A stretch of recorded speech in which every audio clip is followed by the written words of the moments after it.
ऐसा कौन सा टॉपिक है sexual reproduction in flowering plants का जो हर एग्जाम में पूछा ही जाता है, चाहे वो मल्टीपल चॉइस क्वेश्चन हो, चाहे लॉन्ग या फिर कोई वैल्यू बेस्ड क्वेश्चन। कौन सा टॉपिक है?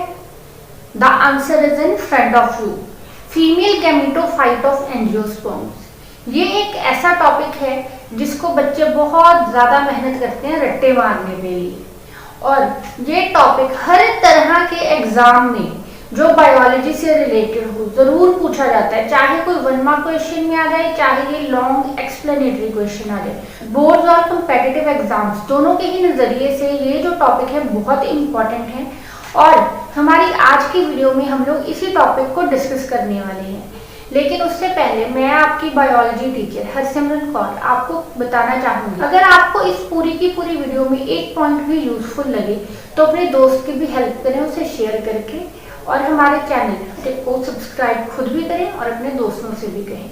तो चलिए अब हम शुरू करते हैं हमारा आज का topic, female gametophyte in angiosperms. तो सबसे पहले ये स्ट्रक्चर है क्या? This is the structure, this is the final structure of meiosis in female gametophyte. Okay, ये जो स्ट्रक्चर है इसको बोला जाता है फीमेल गैमेटोफाइट या फिर एम्ब्रियो सैक। अब ये जो एम्ब्रियो सैक है ये है कहाँ पे? ये एम्बेड हुआ है न्यूसेलुलस में। The embryo sac is embedded in nucellus. What is nucellus? Nucellus is a nutritive tissue. Nucellus एक ऐसा टिश्यू है जो कि हमारे डेवलपिंग गैमेटोफाइट को न्यूट्रिशन प्रोवाइड करता है, और ये जो हमारा गैमेटोफाइट है कुछ इस तरह से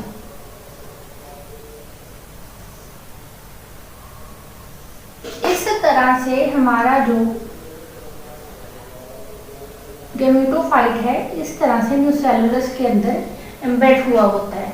ये है हमारा एम्ब्रियो सैक और ये है हमारा न्यूसेलुलस। न्यूसेलुलस जो है हमें सराउंड करके रखता है एम्ब्रियो सैक को, और इसको न्यूट्रिशन प्रोवाइड करता है ग्रोथ के लिए। अब उसके बाद इसकी अगर हम लोग ज्योमेट्री या फिर सिमेट्री की बात करें तो दो एंड्स हैं इसके, एक है micropylar end and the one is chalazal end. Micropylar end कौन सा है? जो कि माइकोपाइल की तरफ है।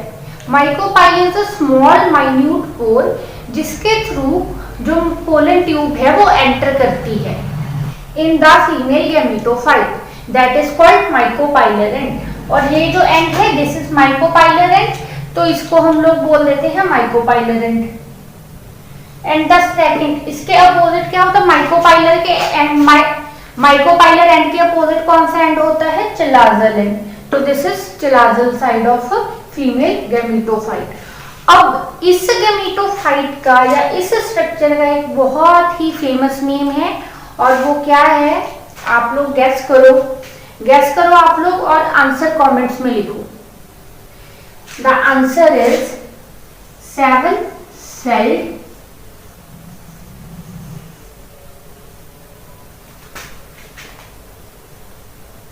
एट न्यूक्लियाई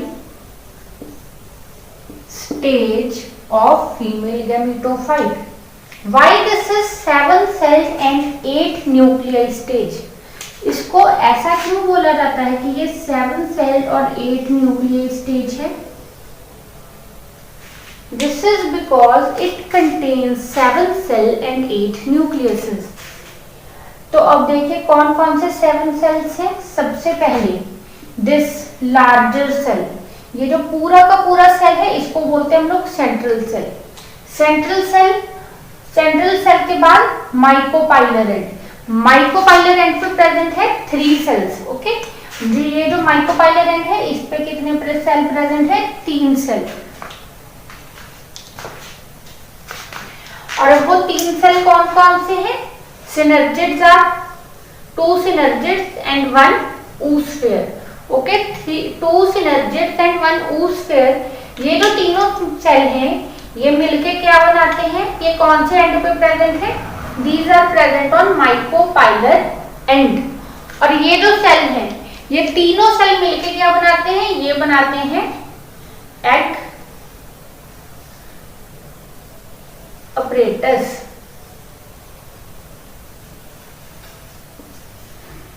तो कितने सेल हो गए अभी हमारे टोटल? 4, 1 सेंट्रल सेल, ठीक है। ये देखिए एक हमारा सेंट्रल सेल हो गया और 2 हमारे सिनर्जिड्स हो गए और एक हो गया oosphere। टोटल कितने हो गए? 4 cell. And then we have these 3 antipodal cells at the chalazal end. तो अब ये जो सेल्स हैं ये चिलाजल एंड पे हैं और इनका नाम क्या है? एंटीपोडल।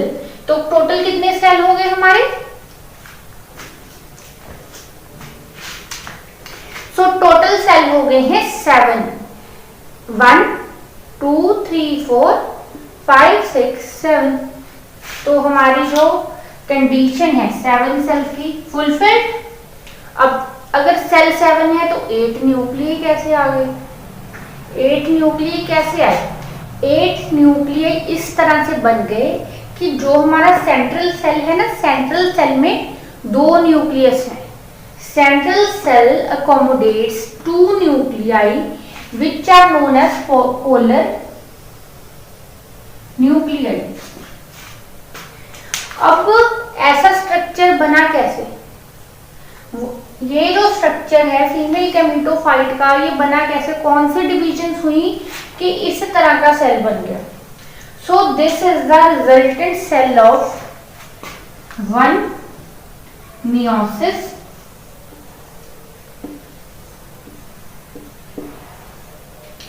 and 3 mitosis।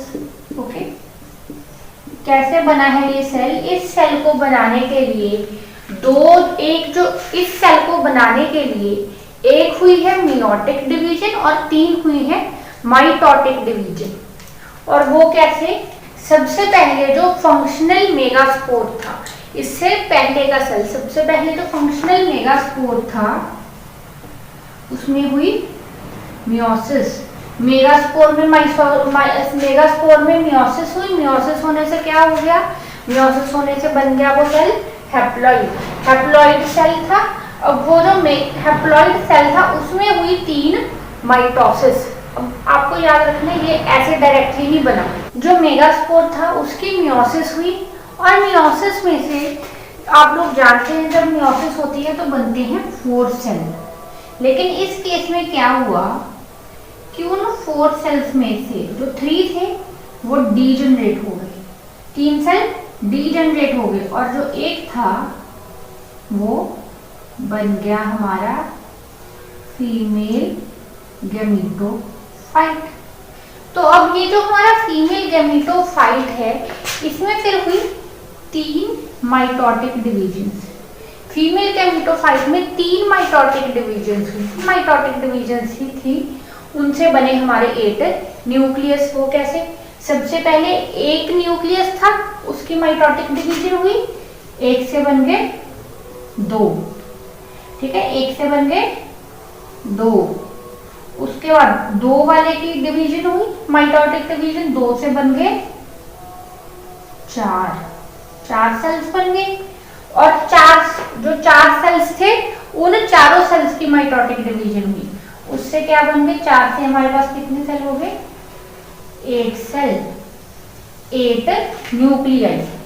अब आपने एक चीज याद रखनी है कि जो डिवीजन हुई थी, देखिए सबसे पहले जो मेगास्पोर था इसकी मियोसिस हुई। मियोसिस से बने 4 सेल। 4 सेल में से 3 डीजनरेट हो गए और एक फीमेल गैमेटोफाइट बन गया। अब फीमेल गैमेटोफाइट में 3 बार माइटोसिस हुई। लेकिन किस तरह की माइटोसिस हुई ये आपको समझना पड़ेगा। सेल की माइटोसिस नहीं, सेल ने डिवाइड किया पूरा का पूरा। ऐसा नहीं है कि 3 अलग अलग सेल ये आके एक दूसरे से चिपक गए और एग अपरेटस बन गया और फीमेल गैमेटोफाइट बन गया, ऐसा नहीं हुआ। ये जो फीमेल गैमेटोफाइट था इसके न्यूक्लियस की 3 माइटोटिक डिवीजन हुई।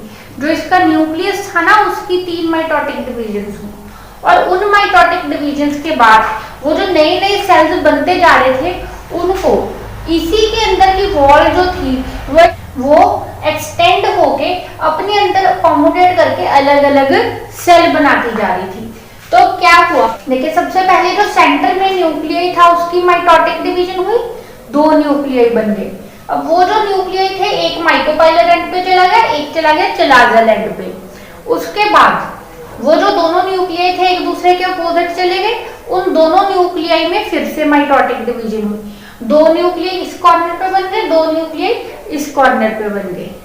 ठीक है, अब वो जो 2 न्यूक्लियई थे उनमें फिर से माइटोटिक डिवीजन हुई। इससे क्या हुआ कि 4 न्यूक्लियई इस कॉर्नर पे बन गए, 4 न्यूक्लियई आ गए, और 4 न्यूक्लियई जो थे चिलाजल एंड पे आ गए।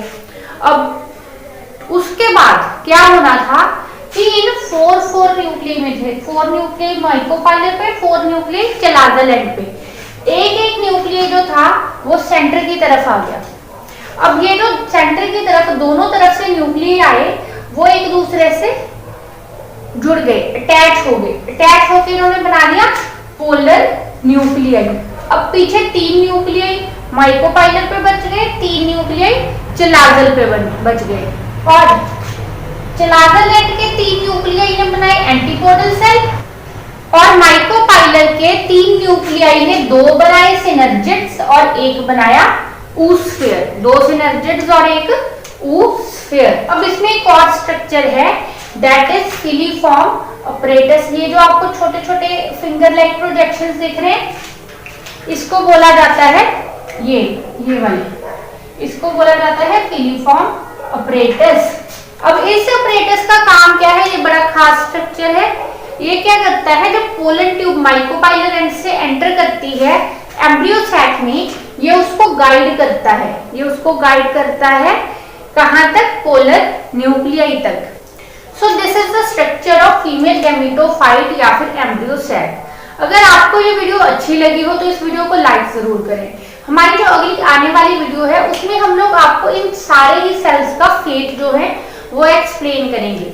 ये जो क्वेश्चन है बहुत बार आता है, what is the fate of antipodal synergids या oosphere, और जो पोलन्स एंटर करने वाले थे, जो पोलन्स के न्यूक्लियई थे वो फ्यूज किससे करेंगे, oosphere से करेंगे या पोलर न्यूक्लियई से करेंगे, ये भी एक बहुत बड़ा क्वेश्चन है।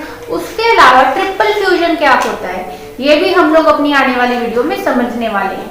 तो तब तक के लिए हमारे चैनल ऑप्टिमिस्टिक पे बने रहे, क्योंकि हमारा चैनल जो है ये डेडिकेटेड है सिर्फ और सिर्फ लर्नर्स के लिए। अगर आप सीखना चाहते हैं, आगे बढ़ना चाहते हैं, तो आप इस समय सही जगह पे पहुंच चुके हैं, हमारे चैनल पे बने रहें। इसके अलावा हमारे ही नेटवर्क का एक और चैनल है पाथवे एजुकेशन नेटवर्क, जिसमें हम लोग सारी के सारी बायोलॉजी, मैथ्स और इंग्लिश जो है बहुत ज्यादा डिटेल में पढ़ाते हैं। तो इसीलिए आप उस चैनल को भी जरूर चेक करें, सब्सक्राइब करें और अपने दोस्तों को उसके बारे में बताएं। Thank you very much.